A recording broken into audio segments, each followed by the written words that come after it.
तुम्ही अनेक मीम्समध्ये तो चहाचा ग्लास पकडून मनापासून हसणारा मुलगा पाहिलाच असेल.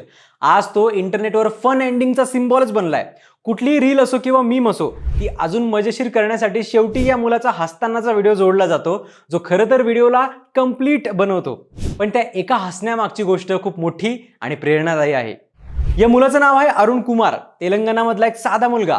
गरिबीमुळे त्याला फक्त 4थी पर्यंत शिक्षण घेता आलं आणि त्यानंतर त्याला शाळा सोडावी लागली. लहान वयातच कामासाठी तो एका ट्रक ड्रायव्हर सोबत क्लीनर म्हणून राहू लागला.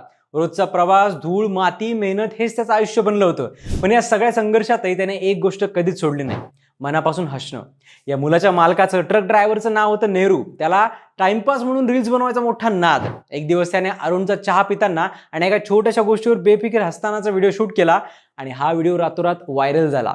लोकांना त्या हसण्यात एक वेगळीच पॉझिटिव्हिटी दिसली आणि अरुण व्हायरल लाफिंग बॉय म्हणून ओळखला जाऊ लागला. पण खरी प्रेरणादायी गोष्ट इथून पुढे. या नेहरूने फक्त अरुण कुमारला व्हायरलच नाही केलं, तर त्याला पुन्हा शिक्षणाच्या मार्गावर आणलं आणि आज तोच अरुण 10वीची परीक्षा पास झालाय आणि इथून पुढे शिक्षण घेऊन काहीतरी करून दाखवण्याचं त्याचं स्वप्न आहे. कदाचित म्हणूनच असं म्हटलं जातं की जीवन किती कठीण असलं तरी सकारात्मक राहणं सोडू नका, कारण कधी कोणता क्षण तुमचं आयुष्य बदलून टाकेल हे कोणालाच माहिती नसतं. कशी वाटली तुम्हाला ही भन्नाट स्टोरी? कमेंट्समध्ये नक्की सांगा आणि फॉलो करा लगावबत्ती.